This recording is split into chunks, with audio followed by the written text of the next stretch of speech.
ને મિત્રો મજામાં. મિત્રો રિઝનિંગના જુદા જુદા સમની અંદર કંઈક નવું સતત નવું આપણે કરતા જ રહીએ છીએ. અને જો તમે નવા છો તો વિડીયો સ્ટોપ કરવાનો ટ્રાય કરો. જો તમે જૂના છો તો વિડીયો સ્ટોપ કરીને ઝડપથી ટ્રાય કરો, કારણ કે સમયનું હવે અનુસંધાન પણ રાખવાનું છે. તો સ્પીડમાં જો તમે કરતા શીખી ગયા તો મને લાગે છે કે કામ થઈ ગયું. અને ઘણા વિદ્યાર્થીઓ એવું કર્યું પણ છે. મને કોમેન્ટ્સમાં લખ્યું કે સર હવે તો આમ દાખલો જોઈ છે ને તરત પકડાઈ જાય છે. જેમ કે અમુક લોકોને પકડાઈ ગયો હશે, અમુક લોકો વિડીયો સ્ટોપ કરીને ટ્રાય કરશે. યસ મિત્રો, વાત આટલી જ છે કે 7 ગુણ્યા 2 એટલે 449 છે, 8 ગુણ્યા 9 એટલે 8164 છે, 6 ગુણ્યા 5 એટલે કેટલા? તમે તરત કહેશો કે સર આ 7 છે અને આ 49, એને કંઈક મેચિંગ છે. તો સાવ સાચી વાત કે 77 49, 7 નો વર્ગ છે. એ જ રીતે 2 નો વર્ગ અહીંયા છે. તો જોજો 88 તો કે 64 અહીંયા છે, 90 તો કે 81 અહીંયા છે. તો હવે જોજો 36 અહીંયા મૂકશું, 25 અહીંયા મૂકશું તો 25 36 એવું છે. હા છે. તો બસ મિત્રો, આવું પણ પૂછાઈ શકે છે. જો અમુક જેમ કે આજના બધા સમૂહ મેં કંઈક મૂક્યા છે, આવા કદાચ પૂછાણા હોય મને ખબર નથી, પણ તમારા માટે હું નવું પણ મૂક્યા કરીશ કે જ્યારે કદાચ કોઈ પેપર સેટરને એમ થાય કે ચલો ને નવું જોઈએ છે તો આપણા વિડીયો જોઈને મૂકી દઈએ, હે ને? તો નવું પણ મળશે, સાથે સાથે તમે લોકો જો નિયમિત હશો તો તમને આવડી પણ જશે. જોઈએ નેક્સ્ટ. મિત્રો આ સમની અંદર આવું આપ્યું છે 8:65 છે, 7:48 છે, 6:37 ને 5:100 આવે.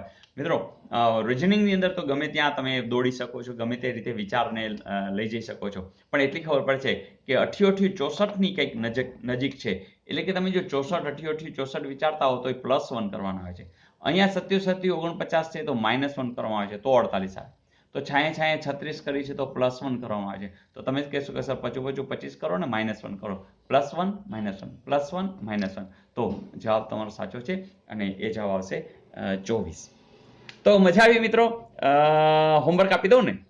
ચલો, આ હોમવર્ક પણ તમારા માટે મેં નવું બનાવ્યું છે. તમારે ફાઇન્ડ આઉટ કરવાનું છે અને જે લોકો આ જવાબ આપી દેશે ખૂબ રાજીપો મળશે, કારણ કે થોડુંક લેવલ અપ કર્યું છે અને એ તમે લોકો કરી શકશો, મને ખાતરી છે. તો ચલો ટ્રાય કરીએ. તો મિત્રો તમારા માટે હોમવર્ક તૈયાર છે. 891 છે, 479 છે, 366 છે, 255 છે. ફાઇન્ડ આઉટ કરો. મિત્રો મને એટલી ખાતરી છે કે તમે લોકો જરૂરથી આ કામ કરી શકશો અને મસ્ત છે, તમને પણ મજા આવશે. પણ હા, સંખ્યા સીધી લખજો, એબીસીડી લખવાની જરૂર નથી, પણ જવાબ બધાનો સાચો પડે એવી આશા સાથે, એવી શુભેચ્છા સાથે. તો મિત્રો મિલતે હે બ્રેક કે બાદ. પણ એક વસ્તુ યાદ રાખજો મિત્રો કે તમે જે કામ કરો છો એના ઉપર પૂર્ણ શ્રદ્ધા રાખજો. તમને વાર લાગે છે તો પ્રેક્ટિસ વધારે કરજો. સાદી સીધી જ વાત છે મિત્રો કે રોજની પ્રેક્ટિસ હોય, રોજ શીખતા હો તો મને લાગે છે કે આ કામ સાવ સરળ બની જશે. મિત્રો બધાની કોમેન્ટ્સ આવી રહી છે. વી રાજગોર જણાવી રહ્યા છે કે આપની ચેનલ મારા માટે કિંગ મેકર સાબિત થઈ કોન્સ્ટેબલ એક્ઝામની અંદર. Thanks sir. તો ગુડ રાજગોરભાઈ, તમે જે કામ કર્યું છે, તમે બધા વિડીયોઝ જોયા છે, તો સ્વાભાવિક છે તમને ફાયદો થયો જ હશે. ને લાઈક કે મેડ મેન જણાવે છે કે વાહ સર, ક્લાસરૂમમાં બેઠા હોય એવું લાગે છે. તો અલંકારનો વિડીયો ને જોયો હશે. તો બસ મારી ઈચ્છા એ જ છે કે તમારી સુધી પહોંચી અને તમને હું ભણાવું. તો તમે જ્યાં હો ત્યાં આપણે ક્લાસરૂમ ઊભો થઈ જશે અને એના માટે આ યુટ્યુબ પણ આપણને હેલ્પફુલ છે. તો યુટ્યુબને જે નેટ કનેક્શન ગવર્મેન્ટે જે કાંઈ આટલા બધા કોમ્પિટિશન લીધે ઘટાડ્યું છે, તો બધાને આપણે થેન્ક્સ કહેવું જોઈએ કે જેના લીધે આપણે ઝડપથી આટલું બધું કામ કરી રહ્યા છીએ.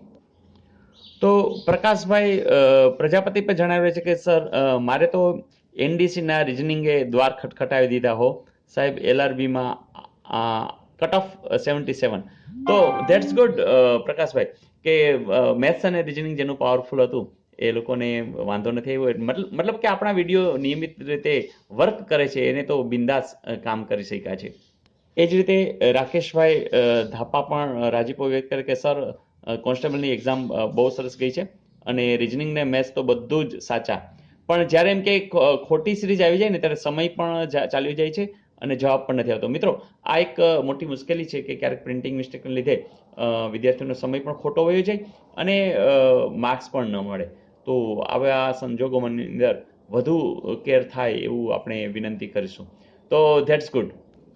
તો બસ મિત્રો, બસ આ રીતે કામ કર્યા જ જાઓ તો તમારો કેટલો કોન્ફિડન્સ અપ રહેશે.